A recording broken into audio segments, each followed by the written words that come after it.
And welcome to IMS Academy. This is your Nitin Bhaiya and today we are going to start the new chapter of class 10 that is chemical reaction and equation. Yes बच्चों, बहुत बच्चों को इस chapter में दिक्कत आती है chemical reaction समझने में, फिर उनकी इक्वेशन समझने में, बनाने में, लेकिन आज ये चैप्टर आपको बहुत आसान लगने वाला है। चलिए सबसे पहले बात करते हैं। ये चैप्टर की स्टार्टिंग से पहले आपको कुछ चीजें जाननी होगी, जैसे कि आप अपने आसपास बहुत सारे चेंजेस देखते हो। वो कुछ चेंजेस आपके लिए यूजफुल होते हैं, कुछ चेंजेस आपके लिए हार्मफुल होते हैं। अब वो चेंजेस को हमने दो कैटेगरी में डिवाइड करा है जो ऑलरेडी आप बच्चे पढ़ चुके हो। एक होता है फिजिकल चेंज, एक होता है केमिकल चेंज। जैसे आपने देखा होगा समटाइम हम क्या करते हैं, मिल्क से कर्ड बनाते हैं, तो that is chemical change. Secondly आपने देखा होगा वाटर को फ्रीज करके आइस क्यूब्स बनाए जाते हैं या आइस बनाई जाती है, that is a physical change. क्या होते हैं फिजिकल और केमिकल चेंज और कैसे हम किन बेसिस पर इनको कैटेगराइज करते हैं, that is reversible and irreversible and the new substance is formed. ये कुछ कैरेक्टरिस्टिक्स हमने पढ़ी है, एक बार आपको रिकॉल मैं करा देता हूं। आपने देखा होगा और पढ़ा भी होगा साथ में कि हमने चेंजेस को दो कैटेगरी में डिवाइड कर रखा है। जो फर्स्ट चेंज होता है हमारा that is physical and second is chemical. Physical change में आपने पढ़ा था कि जो टेम्परेरी चेंज होता है, जो थोड़े ही टाइम के लिए होगा। Secondly most of the cases में ये रिवर्सिबल होता है and third no new substance is formed. Yes, अब इसमें क्यों कहा गया कि मोस्ट ऑफ द केसेस में ये रिवर्सिबल होता है, क्योंकि कुछ केसेस ऐसे भी है, कुछ चेंजेस ऐसे भी हैं जो किए जाएंगे और उसको वापस से आप रिवर्स नहीं कर सकते। तो क्या तब हम ये कहेंगे कि वो फिजिकल चेंज नहीं है? नहीं, हमने कुछ ये अदर कैरेक्टरिस्टिक्स को भी देखना है कि क्या कोई नया सब्सटेंस बना या वो चेंज जो है वो टेम्परेरी है या परमानेंट है। तो इन्हीं कैरेक्टरिस्टिक्स के बेस पर हम कहते हैं कि इधर इट इज फिजिकल और केमिकल। जैसे कि अगर आपने कोई पेपर लिया और उसके बहुत सारे छोटे छोटे पीसीस कर दिए, अब वो जो छोटे छोटे पीसीस करे वो है तो एक कागज का टुकड़ा ही, कोई नया सब्सटेंस तो नहीं बना। लेकिन अगर आपसे कहा जाए कि अब इसको वापस से पहले जैसा बड़ा पेपर आपको बनाना है, तो आप ऐसा नहीं कर सकते। तो इसलिए वो फिजिकल चेंज के अंदर ही आएगा। एंड इट्स नॉट कि एवरी टाइम जो फिजिकल चेंज है वो रिवर्सिबल हो सकता है या रिवर्स हो सकता है। केमिकल इसी का अपोजिट होगा, इसमें जो चेंजेस है वो परमानेंट होंगे।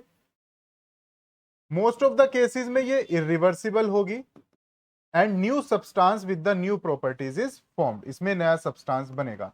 अब ये सारी चीजें आपको क्यों बताई जा रही है, क्योंकि जब हम केमिकल चेंज की बात करते हैं तो केमिकल चेंज एक केमिकल रिएक्शन से होके गुजरता है। वही सब कुछ हम पढ़ने वाले हैं कि क्या होता है केमिकल रिएक्शन। केमिकल रिएक्शन को जानने से पहले आपको केमिकल चेंज जानना जरूरी था। चलिए सबसे पहले बात आ जाती है अब इसमें केमिकल रिएक्शन की। केमिकल रिएक्शन की अगर हम बात करें तो अभी हमने पढ़ा केमिकल चेंज। तो केमिकल चेंज में आप देखोगे कि हमेशा एक प्रोसेस होती है जिसमें एक नया सब्सटेंस बनता है विद न्यू प्रॉपर्टी। कैसे? अगर एक लकड़ी को जलाया जाए तो जो बर्निंग ऑफ वुड होगा उसमें एक नया ही सब्सटेंस आपको देखने को मिलेगा और उसे वापस से आप रिवर्स नहीं कर सकते। तो केमिकल रिएक्शन हमेशा देखी जाती है मोस्ट ऑफ द केसेस में कि जब भी केमिकल चेंज होगा तो उसमें केमिकल रिएक्शन पाया जाएगा। और केमिकल रिएक्शन जो होता है वो एक ऐसी प्रोसेस है जिसमें एक नया सब्सटेंस बनता है विद न्यू प्रॉपर्टीज। इसमें क्या होगा, मेन चीज इसमें होगी breaking and making of the bonds. Bonds क्या होता है? बॉन्ड्स होता है अगर कोई भी दो एटम को जोड़ के हमने एक मॉलिक्यूल बनाया तो वो एक फोर्स से जुड़ा हुआ है, उस फोर्स को ही बॉन्ड कहा जाता है। और जब कभी भी केमिकल रिएक्शन होगा तो वो बॉन्ड टूटेगा और नए बॉन्ड बनेंगे, तब जाके ही क्या बनता है, एक केमिकल रिएक्शन होती है और एक नया सब्सटेंस बनता है। इसलिए लिखा गया है कि the breaking and making of bonds between the different atoms to form a new substance, this is known as chemical reaction. और केमिकल रिएक्शन में आपको चेंजेस देखने को मिलेंगे और चेंजेस की हम ऑलरेडी बात कर चुके हैं कि चेंजेस आपके मेनली दो कैटेगरी में होता है, एक होता है फिजिकल और एक होता है केमिकल। उसके कुछ एग्जांपल आप अपनी डेली लाइफ में भी देखते हो, जैसे मेल्टिंग ऑफ आइस। बर्फ का पिघलना एक फिजिकल चेंज के अंदर आएगा क्योंकि उसको वापस से आप जो है आइस में कन्वर्ट कर सकते हो। बट रस्टिंग ऑफ आयरन, लोहे में जंग लगना, क्या लोहे के जिस पार्ट को जंग लग चुका है उस पार्ट को वापस से आप पहले जैसा आयरन बना सकते हो? No. This is not possible. तो it is a chemical reaction, और जब ये चेंज हो रहा है तो वहां पे केमिकल रिएक्शन भी होती है, क्योंकि उस रस्टिंग का जो रीजन है that is the moisture and the oxygen present in air. उससे आयरन रिएक्ट करके एक आयरन ऑक्साइड की एक लेयर बनती है, उसी को कहा जाता है कि जो रस्टिंग ऑफ आयरन है वहां पे हो रही है, उसमें जंग लग रही है। तो जब वो रिएक्शन हो रही है तो उसमें कुछ बॉन्ड टूट रही है और एक नया सब्सटेंस बन रहा है, नई बॉन्ड बन रही है। इसलिए कहा गया है कि रिएक्शन के दौरान कुछ बॉन्ड टूटती है और नई बॉन्ड बनती है। And bond is nothing, it is a force between the two और द मोर एटम्स। चलिए नेक्स्ट कॉन्सेप्ट पे आ जाते हैं। Physical change and versus chemical change की बात करें, ये ऑलरेडी मैं आपको बता चुका हूं। जो फिजिकल चेंज होगा वो टेम्परेरी होगा, और इसी का अपोजिट है जो केमिकल चेंज होगा वो परमानेंट होगा। फिजिकल चेंज में कोई नया सब्सटेंस नहीं बनता, जबकि केमिकल चेंज में एक नया सब्सटेंस बनता है with new properties. With new properties क्यों कहा गया? फॉर एग्जांपल आप एक रिएक्शन समझिए, hydrogen plus oxygen tends to H2O। जब हाइड्रोजन और ऑक्सीजन को रिएक्ट कराया जाएगा तो वाटर बनेगा। जनरली इस ऑक्सीजन का काम क्या होता है? किसी भी चीज को जलाए रखने में मदद करना। अगर एक बर्निंग कैंडल है, वो जलती रहेगी जब तक उसको ऑक्सीजन का सप्लाई मिलता रहेगा। वो जलना बंद कर देगी अगर आप उसके ऊपर एक बॉक्स रख दो, या फिर उसकी जो सप्लाई है ऑक्सीजन की वो ब्लॉक कर दो, तो वो ज्यादा टाइम तक नहीं जलेगी। इट मींस ये प्रूव हो जाता है कि ऑक्सीजन जो है वो किसी भी चीज के जलने में मदद करती है। लेकिन वही ऑक्सीजन जब हाइड्रोजन के साथ जुड़ी और एक प्रोसेस हुआ जिसमें वाटर बना, अब ये वाटर जो है किसी भी चीज को जलने में मदद नहीं करता। अब ये किसी भी चीज, कोई चीज जल रही होगी, उसके आप ऊपर पानी गिरा दोगे तो वो चीज बुझ जाएगी, जबकि इसमें भी ऑक्सीजन प्रेजेंट है। तो इट मींस इसकी प्रॉपर्टी बदल गई जब ये हाइड्रोजन के साथ जुड़ी और इसने एक नया सब्सटेंस बनाया। तो इसलिए कहा जाता है कि with new property chemical changes में एक नया सब्सटेंस बनता है। फिजिकल चेंज में मोस्ट ऑफ द केसेस में आप देखोगे रिवर्स किया जा सकता है चेंजेस को, बट ये इजीली फिजिकल मेथड से रिवर्स नहीं किए जा सकते। फिजिकल चेंज के अंदर एनर्जी कई बार रिलीज होती भी है, कई बार एब्जॉर्ब भी होती है और नहीं भी होती, जबकि ज्यादातर एनर्जी का इन्वॉल्वमेंट केमिकल चेंज के अंदर देखा जाएगा। तो ये सारे डिफरेंस आपको पता होना चाहिए। ये अगर आपको पता होगा तभी आप समझ पाओगे कि केमिकल रिएक्शन क्या होता है, क्या उसकी प्रॉपर्टीज है, और आगे जाके इसी केमिकल रिएक्शन से हम पढ़ेंगे केमिकल इक्वेशन, और ज्यादा डिटेल में हम इसको पढ़ने वाले हैं। यहां पे आप देखोगे any change that involves chemical changes is called chemical reaction. कोई भी ऐसा चेंज होगा जो केमिकल चेंज है तो उस केमिकल चेंज के अंदर एक केमिकल रिएक्शन ज्यादातर पाई जाएगी। चलिए नेक्स्ट कॉन्सेप्ट पर आते हैं बच्चों। बात करते हैं केमिकल इक्वेशन की। केमिकल इक्वेशन क्या होता है? जब कभी भी आप किसी रिएक्शन को, ये क्या है, ये रिएक्शन है, इसमें हमने मैग्नीशियम वर्ड का यूज किया है। ऑक्सीजन के साथ वो रिएक्ट कर रहा है और वो क्या बना रहा है? मैग्नीशियम ऑक्साइड बना रहा है।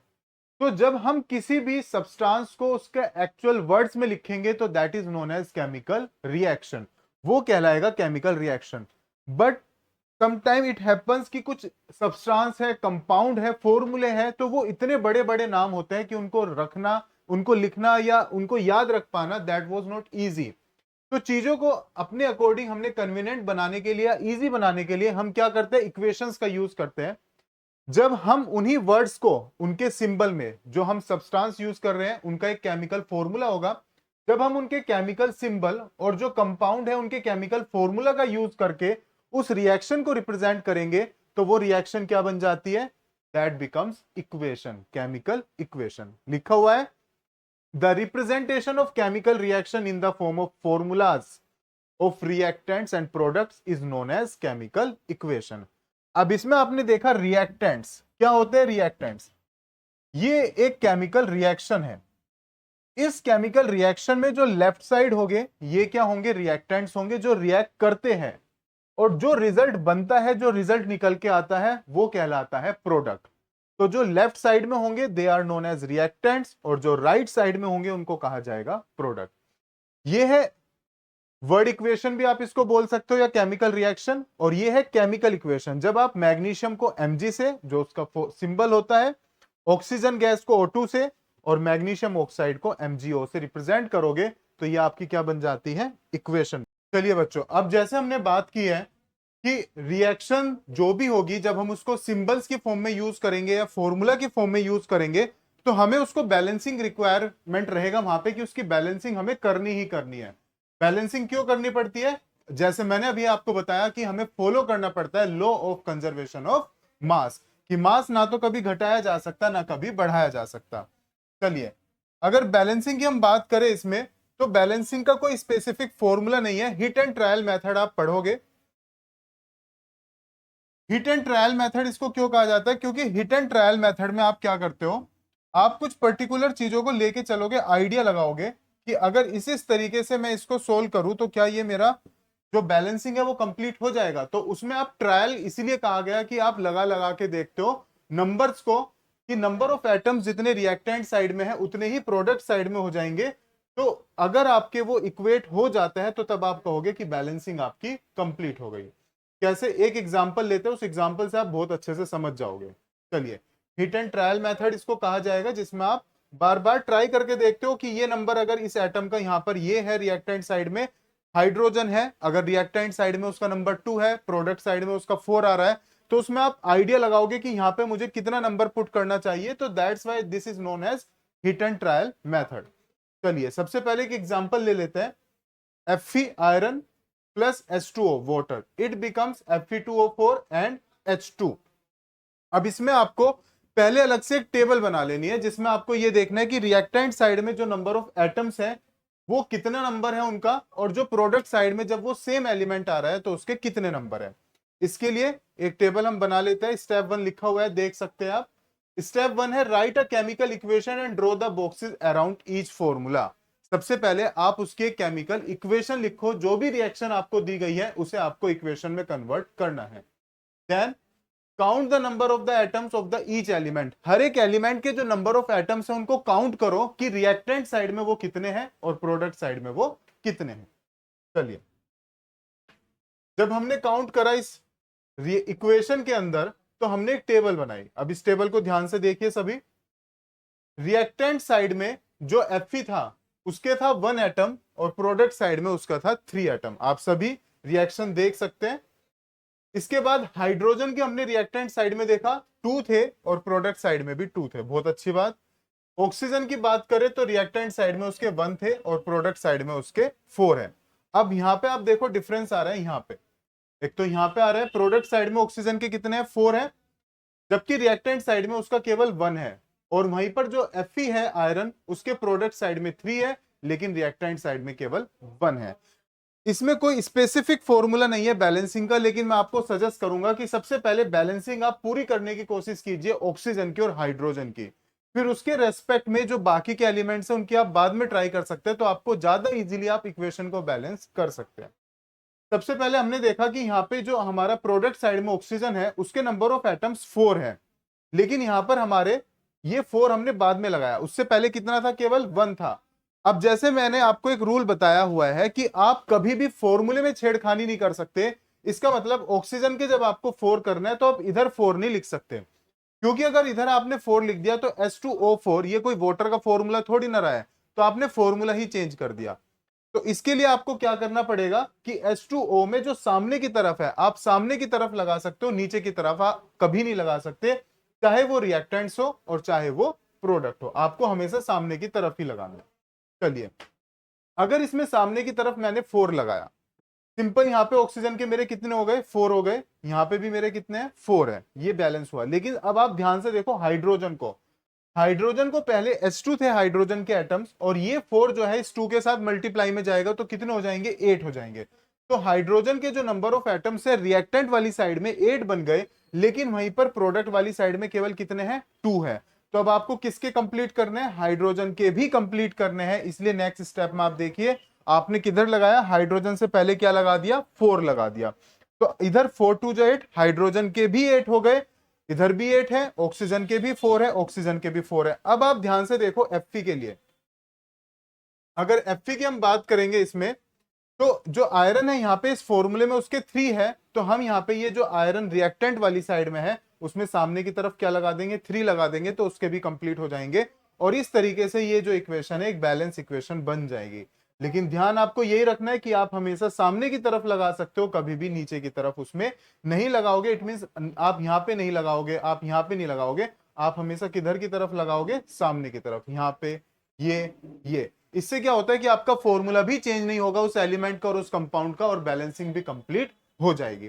तो सभी को ये वाली इक्वेशन ट्राई करके देखनी है खुद से, क्योंकि आप ट्राई करोगे तभी जाके आप कर पाओगे। ऐसे नहीं कि वीडियो को देख लिया, समझ लिया और आपको आ गया। समझने के बाद उसको ट्राई करके देखो कि अब आप उसको कर पा रहे हो क्या बच्चों, क्योंकि प्रैक्टिस करना जरूरी है। चलिए अब नेक्स्ट स्टेप पे आ जाते हैं, जो सबसे ज्यादा इंपॉर्टेंट है इसके अंदर। यहां पे आप देखिए स्टेट, जो मैंने आपको, आपने पहले भी जब केमिस्ट्री पढ़ी होगी, इक्वेशंस देखी होगी बुक्स के अंदर, तो आपने देखा होगा इक्वेशंस के अंदर जो ये एलिमेंट्स लिखे हुए हैं, ये जो सब्सटेंस लिखे हुए हैं, उनके बराबर में ब्रैकेट के अंदर लिखा रहता है कहीं पे स्मॉल एस, कहीं पे जी स्मॉल जी। क्या मतलब होता है इसका?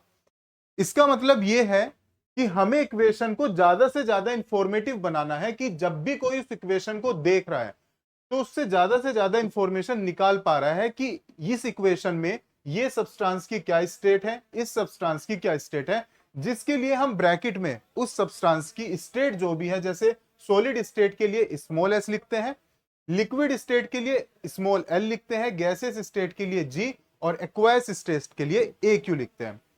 अब कुछ बच्चों के माइंड में आएगा कि सर लिक्विड एल और एक्वायस भी वाटरिंग फॉर्म होती है, इसमें डिफरेंस क्या है?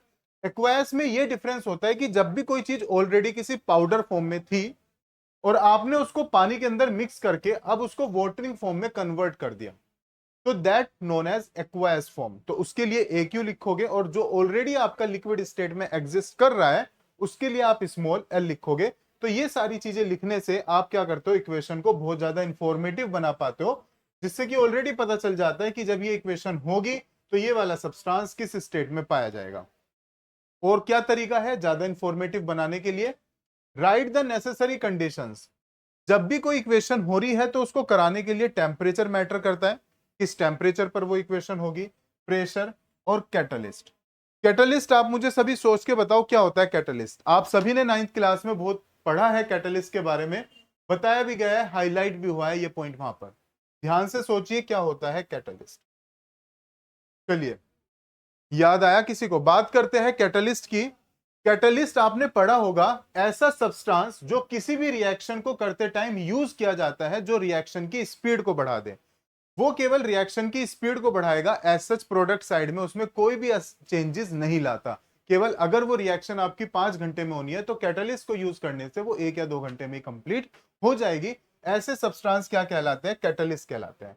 तो ये कुछ कैटलिस्ट जो हमने यूज करे उस रिएक्शन को करते टाइम, प्रेशर, टेम्परेचर, ये सब आप लिख सकते हो उस रिएक्शन को करते टाइम। ये जो एरो है, जैसे कि अगर हम फोटोसिंथेसिस करते हैं तो फोटोसिंथेसिस की जब आप रिएक्शन लिखोगे तो उसमें जब आप एरो का यूज करोगे तो एरो के ऊपर आप क्या लिखते हो? सनलाइट लिख देते हो कि इस रिएक्शन को करने के लिए सनलाइट रिक्वायर्ड है। सेकंड आप क्या लिख देते हो? क्लोरोफिल, कि क्लोरोफिल जहां पर होगा वहीं पे ये रिएक्शन कंप्लीट होगी, यानी कि फोटोसिंथेसिस के लिए क्लोरोफिल जरूरी है। तो जो भी जरूरी कंडीशंस होती है हम वो एरो के ऊपर या एरो के नीचे यहां पे लिख देते हैं, जिससे पता चल जाता है कि हाँ इस इक्वेशन को कराने के लिए ये कंडीशंस रिक्वायर्ड है। चलिए अब इसमें मेन रिएक्शंस की बात करेंगे। अगर मेन रिएक्शंस की हम बात करें तो इसमें आपने 5 रिएक्शंस पढ़नी है चैप्टर के अंदर। जो सबसे पहले है आपकी कॉम्बिनेशन रिएक्शन। चलिए अब कॉम्बिनेशन रिएक्शन नाम से ही क्लियर है, कंबाइन, यानी कि जब दो या दो से ज्यादा सब्सटेंस मिलके एक सिंगल सब्सटेंस बनाएंगे, ऐसी रिएक्शन क्या कहलाएगी? कॉम्बिनेशन रिएक्शन कहलाएगी, यानी कि सब्सटेंस आपस में कंबाइन हो जाएंगे। रिएक्शन इन विच 2 और more reactants combine to form a single product, जिसमें 2 या 2 से ज्यादा सब्सटेंस आपस में मिलते हैं ताकि एक सिंगल सब्सटेंस बना सके, ऐसी रिएक्शन कॉम्बिनेशन कहलाती है। जैसे कि कार्बन ऑक्सीजन से रिएक्ट करेगा और क्या बनाएगा? CO2। अब इसमें आप ध्यान से देखिए रिएक्टेंट्स क्या होते हैं। रिएक्टेंट्स बताओ, मैंने आपको बताया था, अभी समझाया था कि रिएक्टेंट्स और प्रोडक्ट क्या होते हैं, अगर आप सभी ने ध्यान से पढ़ा है। रिएक्टेंट्स होते हैं ऐसे सब्सटेंस जो रिएक्ट कर रहे हैं, जो लेफ्ट साइड में लिखे जा रहे हैं किसी भी केमिकल रिएक्शन के अंदर। प्रोडक्ट जो उस प्रोसेस का रिजल्ट निकल के आता है, that is known as product. तो इसमें अगर हम ध्यान से देखेंगे तो दो रिएक्टेंट है लेकिन प्रोडक्ट क्या बना है, एक। तो यानी कि ये दोनों कंबाइन हो गए और इन्होंने मिलके एक प्रोडक्ट बनाया। That's why this reaction is known as combination reaction. और भी एग्जांपल आप इसमें ध्यान से देख सकते हैं। क्या एग्जांपल है, देखिए। Formation of water, hydrogen plus oxygen क्या बनेगा, वाटर बनेगा H2O। तो ये भी आप देखेंगे तो इसमें जो रिएक्टेंट वाली साइड में दो या दो से ज्यादा सब्सटेंस थे, लेकिन प्रोडक्ट वाली साइड में केवल क्या रहा, एक ही सब्सटेंस रहा। और तीसरा अगर हम बात करें यहां पर कैल्शियम ऑक्साइड, इसको क्विक लाइम भी कहते हैं बच्चों, ये बहुत इंपॉर्टेंट है, आपको भूलना नहीं है। क्विक लाइम ये वर्ड बहुत जगह आपको देखने को मिलेगा, तो आपके एग्जाम में भी आ सकता है कि क्विक लाइम क्या होता है, तो कैल्शियम ऑक्साइड। तो आपको ये फॉर्मूला याद रखना है।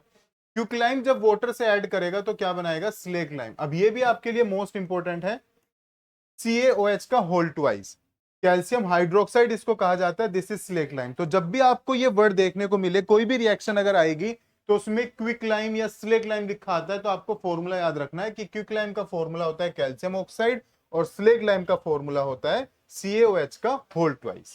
चलिए अब यहां से दो सब रिएक्शंस की हम बात करते हैं, that is exothermic and endothermic. चलिए एक्सोथर्मिक और एंडोथर्मिक में अगर मैं आपसे कुछ रिएक्शंस पूछूं, जैसे कि रेस्पिरेशन, हम सभी रेस्पिरेशन करते हैं, क्या होता है respiration.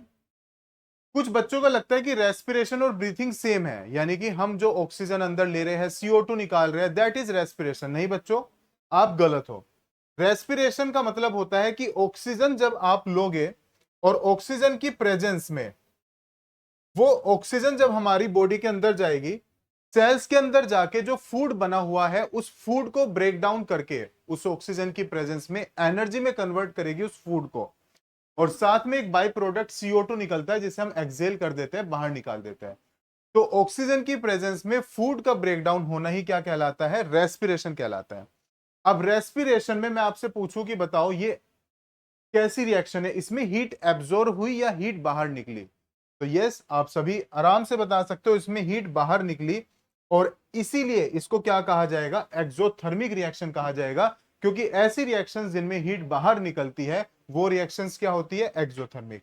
Reaction in which heat is released, ऐसी रिएक्शन जिनमें हीट रिलीज होती है, बाहर निकलती है, उनको एक्सोथर्मिक कहा जाता है। और इसका बेस्ट एग्जांपल आप क्या लिख सकते हो, रेस्पिरेशन। और अगर इसमें रिएक्शंस की बात की जाए तो प्रोडक्ट वाली साइड में एरो के बाद यहां पे कोई प्रोडक्ट बना तो यहां पे आपको हीट वर्ड लिखा मिलेगा, तो आप समझ जाना कि इसमें हीट बाहर निकल रही है, और ऐसी रिएक्शन किस में आएगी, एक्सोथर्मिक में आएगी। ठीक है ना बच्चों। तो कोई भी कॉन्सेप्ट हो, it's not about chemistry physics, कोई भी कॉन्सेप्ट हो सबको समझना आसान है, सारे आपके डेली लाइफ में हो रहे हैं, बस आपको थोड़ा सा ध्यान देने की जरूरत है। स्टडी या पढ़ाई मुश्किल केवल आपके फोकस की अगर रिक्वायरमेंट है, अगर आप फोकस सही से करते हो तो पढ़ाई एज सच कोई डिफिकल्ट नहीं है। और हमेशा आपको ध्यान रखना चाहिए, आपके पेरेंट्स है, फी पे कर रहे हैं, समझिए आप उनकी वैल्यू को, और केवल आपकी एक ही एक्सपेक्टेशन, उनकी एक ही एक्सपेक्टेशन आपसे रहती है कि आप क्या, एक अच्छा स्कोर करो और मेहनत अच्छे से करो।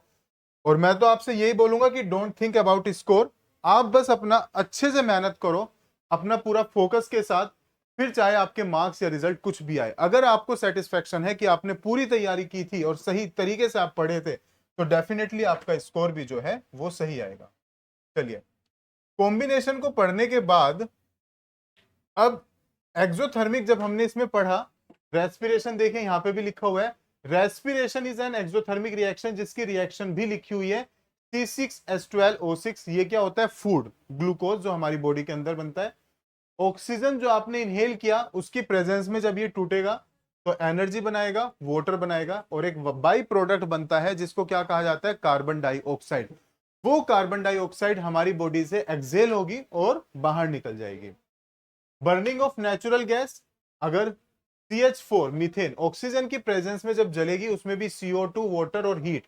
तो देखिए आप प्रोडक्ट वाली साइड में हीट लिखा हुआ है, तो यहां पे भी हम क्या कहेंगे, ये रिएक्शन भी कौन सी है, एक्सोथर्मिक रिएक्शन है। बहुत बारी एग्जाम में पूछा जाता है एक्सोथर्मिक। और एक रिएक्शन आगे और भी आएगी इसी के अपोजिट, दैट इज एंडोथर्मिक, वो पढ़ेंगे बाद में। उससे पहले आपको पढ़ने की जरूरत है डीकंपोजिशन। डिकम्पोजिशन भी बहुत आसान है, इसी के नाम में लिखा हुआ है, डिकम्पोज होना यानी कि टूट जाना। कॉम्बिनेशन का उल्टा होता है, कॉम्बिनेशन में क्या होता था, A प्लस B मिलके एक सिंगल प्रोडक्ट बनाता था सी। लेकिन डिकम्पोजिशन में क्या होगा कि एक सिंगल रिएक्टेंट होगा और आगे जाके जब वो दो या दो से ज्यादा सिंपल सब्सटेंस में ब्रेक डाउन होगा तो ऐसी रिएक्शन को क्या कहा जाएगा? Decomposition reaction. Reaction in which a compound splits, splits का मतलब टूटना, इनटू टू और मोर सिंपल सब्सटेंस, जब वो दो या दो से ज्यादा सिंपल सब्सटेंस में टूट जाएगा रिएक्टेंट, तो क्या कहलाएगी ऐसी रिएक्शन? Decomposition reaction. चलिए, अब डिकम्पोजिशन कराने के लिए, उस रिएक्टेंट को तोड़ने के लिए भी हमने जो सोर्स लिया एनर्जी का, दैट विल बी डिफरेंट। कई बार आप क्या लेते हो? इलेक्ट्रिसिटी लेते हो, कई बार हीट लेते हो। तो उसके अंदर फर्दर डिवीजन किए गए हैं डिकम्पोजिशन के। पहला आता है thermal decomposition. When decomposition is carried out by heating, जब आप किसी भी सब्सटेंस को हीट करते हो, हीट करने की वजह से वो ब्रेक डाउन हो रहा है दो या दो से ज्यादा सिंपल सब्सटेंस में, तो ऐसी रिएक्शन डिकम्पोजिशन रिएक्शन तो होगी, लेकिन साथ में उसके लिए आप एक वर्ड और यूज करोगे, वो क्या होगा? Thermal decomposition. बहुत बारी एग्जाम में थर्मल डिकम्पोजिशन पूछा गया है, तो सभी को इसकी डेफिनेशन भी याद रखनी है और एक इसका बेस्ट एग्जाम्पल भी आपको याद रखना है। फेरस सल्फेट FeSO4, जब आपने इसको हीट किया तो ये आपका फेरिक ऑक्साइड Fe2O3 साथ में सल्फर डाइऑक्साइड और साथ में सल्फर ट्राइऑक्साइड SO3 में ब्रेक डाउन हुआ। इसका कलर ग्रीन होता है और यहां पे इसका जो कलर होता है दैट इज रेड ब्राउन। ये चीजें आप याद रख सकते हो। और एक चीज तो आप सभी को पता होगी, जैसे Fe जो है उसको हम आयरन बोलते हैं, लेकिन फॉर्मूला में Fe आता है।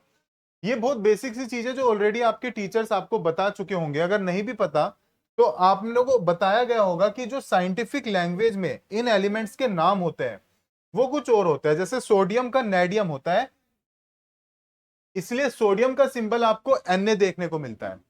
तो IUPAC एक ऑर्गेनाइजेशन होती है जिसकी फुल फॉर्म होती है international union of pure and applied chemistry. अब IUPAC ने क्या कहा कि जब जो भी एलिमेंट होगा उसका जब हम सिंबल रखेंगे तो उसका साइंटिफिक लैंग्वेज में जो नाम होगा उसका पहला अल्फाबेट या स्टार्टिंग के दो अल्फाबेट लेंगे। सोडियम का नाम वहां पे नेडियम होता है, दैट्स वाई वहां पे Na उठाया जाता है। तो इसलिए जहां पे भी आपको लगे कि हम वो आयरन है तो उसका Fe है, तो इसका मतलब साइंटिफिक लैंग्वेज में उसका नाम डिफरेंट है और उसी के हमने स्टार्टिंग का पहला अल्फाबेट या दूसरा अल्फाबेट उठाया है। सल्फर को सिंपल हम सल्फर बोलते हैं, साइंटिफिक लैंग्वेज में भी सल्फर है, तो उसका हमने पहला अल्फाबेट यूज किया है दैट इज S। चलिए, सेकेंड रिएक्शन देख सकते हैं आप, कैल्शियम कार्बोनेट जिसको लाइम स्टोन भी कहा जाता है। जब आप इसको हीट करोगे तो ये क्विक लाइम में और कार्बन डाइऑक्साइड में ब्रेक डाउन हो जाएगा। This is also known as चूना, जिसको आपने सुना होगा मार्बल वगैरह होता है। या कैल्शियम कार्बोनेट जो एग होता है, एग का जो आउटर सरफेस है, आउटर लेयर जो शेल होता है एग का, जो व्हाइट कलर का, वो भी कैल्शियम कार्बोनेट का ही होता है। बहुत बारी यहां से भी क्वेश्चन पूछा जाता है, तो ये आपको याद रखना है कि एग का जो व्हाइट शेल होता है वो भी कैल्शियम कार्बोनेट का ही बना होता है। And this third reaction is also there, that is of the part of thermal decomposition. चलिए, अब आ जाते हैं इलेक्ट्रोलाइटिक डिकम्पोजिशन पे। इलेक्ट्रोलाइटिक का मतलब होता है इलेक्ट्रिसिटी। जब इलेक्ट्रिसिटी की हेल्प से आप किसी भी सब्सटेंस को ब्रेक डाउन करते हो तो वो क्या कहलाता है? आपका electrolytic decomposition. For example water, water में जब हमने इलेक्ट्रिसिटी पास कराया तो ये यहां पे हमने कुछ नेसेसरी कंडीशंस लिख दी कि करंट देना पड़ेगा। तो हाइड्रोजन और ऑक्सीजन दो चीजों से मिलके वाटर बनता है और दो अलग अलग एलिमेंट्स में हम उसको अलग कर सकते हैं। इसके लिए आपको कई बार फिगर के थ्रू भी इसको दिखाना पड़ता है, एग्जाम में पूछा गया है। तो ये वाला डायग्राम आप ध्यान से देख सकते हैं और इसको आप एक बार प्रैक्टिस कर सकते हैं। यहाँ पे हमारे पास में दो रोड होगी, एक होगा एनोड और एक होगा कैथोड। कैथोड पे हमेशा पॉजिटिव वाला जाता है और एनोड पे हमेशा नेगेटिव वाला। जब आपने वाटर लिया इसके अंदर और इसमें इलेक्ट्रिसिटी पास कराने के लिए आपने एक बैटरी से इसको कनेक्ट कर दिया। बैटरी से कनेक्ट होने के बाद यहाँ पे दो टेस्ट ट्यूब थी। अब आप देखेंगे एक में हमारे पास ऑक्सीजन आ जाएगी और एक में हाइड्रोजन। और हाइड्रोजन का जो अमाउंट होगा वो ऑक्सीजन से डबल होगा, जस्ट बिकॉज ऑफ फॉर्मूला, ये आप देख सकते हैं। तो दैट्स वाई ये भी क्वेश्चन एनसीईआरटी में है कि हाइड्रोजन का अमाउंट अगर आपको दे रखा है कि अगर ऑक्सीजन 8 ग्राम है तो हाइड्रोजन कितनी होगी? 16 ग्राम। तो ये वाले कॉन्सेप्ट भी आपको ध्यान से करने हैं और एक बार इस डायग्राम की प्रैक्टिस भी आप सभी को करनी है। जो भी आपके डाउट्स है, अगर आपको फिगर में कोई डायग्राम में कोई चीज समझ में नहीं आ रही है तो आप कमेंट बॉक्स में लिख सकते हैं, और जो भी आपके डाउट्स है वो सारे रिजोल्व किए जाएंगे। थर्ड पार्ट पे आ जाते हैं, फोटोलाइटिक डिकम्पोजिशन। अगर फोटोलाइटिक डिकम्पोजिशन का बात करें तो फोटो वर्ड का मतलब होता है लाइट। जब लाइट की प्रेजेंस में या लाइट की हेल्प लेके लाइट से मिलने वाली एनर्जी से डिकम्पोजिशन किया जाता है, किसी भी सब्सटेंस को दो या दो से ज्यादा में ब्रेक डाउन किया जाता है, तो ऐसा डिकम्पोजिशन कहलाता है फोटोलाइटिक डिकम्पोजिशन। चलिए, अगर इसके हम कुछ एग्जांपल्स की बात करें, कुछ रिएक्शंस की बात करें, photolytic decomposition, this is AgCl। Ag जो होता है ये सिल्वर का फॉर्मूला है, याद रखना है आपको। और Br जो होता है वो ब्रोमीन होता है, और Cl जो होता है वो क्लोरीन होता है। चलिए, AgCl को जब सनलाइट उस पर पड़ेगी तो वो दो अलग सब्सटेंस में ब्रेक डाउन हो जाएगा। फर्स्ट वन होगा Ag and then chlorine, and same होगा AgBr। जब उसको सनलाइट दोगे तो वो भी Ag में अलग हो जाएगा और Br। और ये मोस्ट इंपॉर्टेंट रिएक्शन है जो एग्जाम में कई बारी पूछी गई है, तो ध्यान रखनी है आप लोगों को। ये लिखा हुआ है, sodium chloride turns grey on exposure to sunlight. जब सनलाइट में आप उसको रखोगे तो सिल्वर क्लोराइड जो है इसका कलर कैसा हो जाएगा, ग्रे कलर का हो जाएगा। 1 मार्कर में बहुत बार ये क्वेश्चन पूछा गया है, तो सभी को ये प्रैक्टिस करना है। Now above reaction is use in the black and white photography. ये वाली ब्लैक एंड व्हाइट फोटोग्राफी जो फोटोज बनाए जाते हैं उसमें इस वाली रिएक्शन को यूज किया जाता है। तो मोस्ट इंपोर्टेंट रिएक्शन है बच्चों ये, आप सभी को प्रैक्टिस करनी है, एक बार लिख के देखनी है इसको।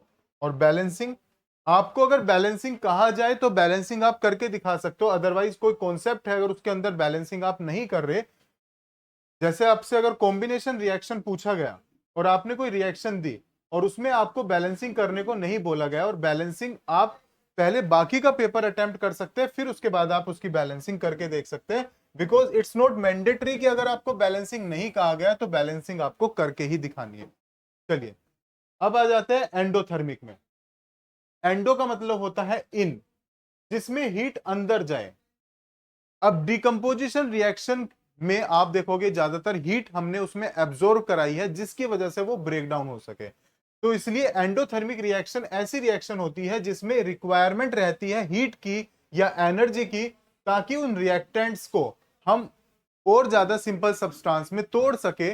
तो ऐसी रिएक्शंस कहलाती है एंडोथर्मिक रिएक्शन। और इसका एग्जांपल आप फोटोसिंथेसिस भी ले सकते हैं। फोटोसिंथेसिस में हमें रिक्वायरमेंट रहती है हीट की, सनलाइट की, तो इसलिए वो किस में आएगा, एंडोथर्मिक रिएक्शन में आएगा। और एक चीज आपको ध्यान रखनी है कि डिकम्पोजिशन का एक पहचान ये है कि उसमें एक ही सिंगल रिएक्टेंट होगा और वो दो या दो से ज्यादा सिंपल सब्सटेंस में ब्रेक डाउन होगा। लेकिन एंडोथर्मिक में हीट की रिक्वायरमेंट होती है, हीट एब्जॉर्ब होगी। इट डजेंट मैटर कि जो रिएक्टेंट्स वाली साइड में एक ही सब्सटेंस है या दो है, अगर दो भी है लेकिन हीट एब्जॉर्ब हुई है उस रिएक्शन के अंदर, तो उसे आप एंडोथर्मिक रिएक्शन कहोगे। चलिए, अब आ जाते हैं डिस्प्लेसमेंट रिएक्शन। डिस्प्लेसमेंट का मतलब क्या होता है, डिस्प्लेस करना। अगर कोई भी रिएक्शन की जा रही है, एग्जांपल से समझिए आप इसको, कॉपर सल्फेट।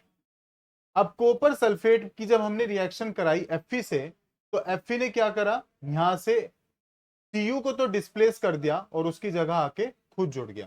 तो प्रोडक्ट वाली साइड में आपको क्या देखने को मिलेगा, FeSO4 एंड कॉपर इसमें अलग हो गया। तो ऐसी रिएक्शन को ही डिस्प्लेसमेंट रिएक्शन कहा जाता है, in which more reactive element displaces the less reactive. जब ज्यादा रिएक्टिव एलिमेंट कम रिएक्टिव एलिमेंट को उसकी जगह से हटा देगा, तो ऐसी रिएक्शन को क्या कहा जाएगा, डिस्प्लेसमेंट रिएक्शन कहा जाएगा।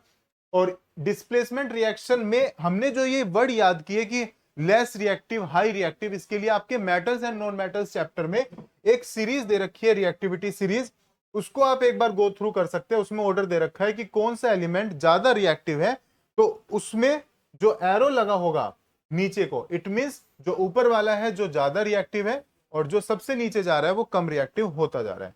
तो वो मेटल्स एंड नॉन मेटल्स में आपको एनसीईआरटी के अंदर गिवन है, वो सभी आप लोग जाके देख सकते हैं। चलिए, ये एक फिगर है, इसमें डिस्प्लेसमेंट रिएक्शन में दिखाया गया है कि इस टेस्ट ट्यूब के अंदर हमने क्या लिया, कॉपर सल्फेट लिया और आयरन नेल्स ली। तो ये आयरन नेल्स उस कॉपर को डिस्प्लेस कर देगी। तो इसी रिएक्शन को हमने एक्सपेरिमेंट के थ्रू करके देखा है। और जब कॉपर अलग हो जाएगा तो प्रोडक्ट क्या बनेगा, FeSO4। चलिए, iron nail becomes brownish in colour. जो आयरन नेल है उनका जो कलर है वो ब्राउन कलर का हो जाएगा due to the decomposition of copper, क्योंकि उस पे कॉपर का एक डिकम्पोजिशन होगा, डिपोजिशन होगा। And blue colour of CuSO4, जो CuSO4 का कलर, ये कलर भी आप याद रखना, इन रिएक्शंस को क्वेश्चन बना के दिया जाता है। आपको सब्सटेंस का नाम नहीं देंगे और ये कहेंगे कि ब्लू कलर का था, तो आपको याद रखना है कि ब्लू कलर का क्या था, CuSO4। वो चेंजेस हो जाएगा डर्टी ग्रीन कलर में due to the formation of FeSO4, क्योंकि Cu अलग हो गया और बना क्या है, FeSO4 बना है। तो अब उसका कलर ब्लू से क्या हो जाएगा, ग्रीन हो जाएगा। ये क्वेश्चन बच्चों एग्जाम में बहुत बार ये आया है। आप बोर्ड एग्जाम के पेपर, क्वेश्चन पेपर उठा के देख सकते हो, तो ये आपको याद रखना है। इन नोट्स के अंदर और इन कॉन्सेप्ट के अंदर जो भी आपको समझाए जा रहे हैं, अगर आप सब कुछ अटेम्प्ट करते हैं तो डेफिनेटली जो भी आपके इस चैप्टर से केमिस्ट्री के क्वेश्चंस बनेंगे सारे आप बहुत आसानी से अटेम्प्ट कर सकते हैं। चलिए, अब कुछ और रिएक्शन की बात करें डिस्प्लेसमेंट की, तो Zn प्लस CuSO4, जब Zn से रिएक्ट कराएंगे तो Zn भी क्या करेगा, Cu को हटा देगा और उसकी जगह आके खुद जुड़ जाएगा। तो वो रिएक्शन भी क्या बन जाएगी, आपकी डिस्प्लेसमेंट रिएक्शन कहलाएगी। और लिखा हुआ है जिंक जो है वो ज्यादा रिएक्टिव है किससे, कॉपर से। डबल डिस्प्लेसमेंट, डिस्प्लेसमेंट का मतलब हम समझ चुके कि जब एक एलिमेंट दूसरे को डिस्प्लेस कर देगा और उसकी जगह आके खुद जुड़ जाएगा। लेकिन डबल डिस्प्लेसमेंट में क्या होगा कि जब पहले वाला जो पॉजिटिव एलिमेंट है या जो कैटायन है वो दूसरे वाले को हटा के उसकी जगह जुड़ रहा है, और जो दूसरे वाला है वो उसके नेगेटिव आयन के साथ जुड़ रहा है, तो ऐसे जो रिएक्शंस होगी उन्हें डबल डिस्प्लेसमेंट कहा जाएगा। सिंपल वर्ड्स में इसमें आप क्या कह सकते हो कि इसमें एक्सचेंज ऑफ आयंस होता है, Na आ जाएगा बैरियम की जगह और Ba चला जाएगा Na की जगह। चलिए ध्यान से देखते हैं इस रिएक्शन को। A reaction in which new compounds are form, ऐसी रिएक्शन जिसमें नया सब्सटेंस बना है with the mutual exchange of ions, जिसमें आयंस एक्सचेंज हुए। अब ध्यान से देखें, यहां पे Na2SO4 है, सोडियम सल्फेट। अब यहां पे क्या बना, बैरियम सल्फेट, क्योंकि Na ने क्या करा, Na की जगह क्या आ गया, Ba आ गया, तो बैरियम सल्फेट। और जहां पे बैरियम क्लोराइड था वहां पे सोडियम आ गया और ये क्या बन गया, सोडियम क्लोराइड, NaCl, जिसको कॉमन सोल्ट भी कहा जाता है। जो आप डेली अपने घरों में खाते हो, अपनी सब्जियों में खाने के साथ जो नमक खाते हो, that is sodium chloride NaCl। चलिए अब इसमें हम बात करते हैं लास्ट रिएक्शन की, ऑक्सीडेशन एंड रिडक्शन।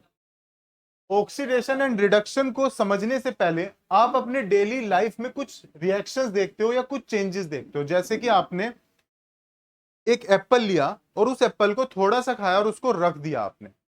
जब आपने उसको रख दिया तो थोड़ी देर बाद आप देखोगे उसका जो पार्ट आपने कट किया था वो वहां से थोड़ा ब्राउन कलर का हो जाएगा। क्यों? इसके पीछे जो रीजन है बच्चों, वो ऑक्सीडेशन ही है। हवा में प्रेजेंट जो एयर है उससे रिएक्ट करके वो एप्पल उस वाले पार्ट को ऑक्साइड, उसका ऑक्सीडेशन करता है, जिसकी वजह से वो जो हिस्सा है वो ब्राउन कलर का हो जाता है। And such reaction is known as oxidation reaction.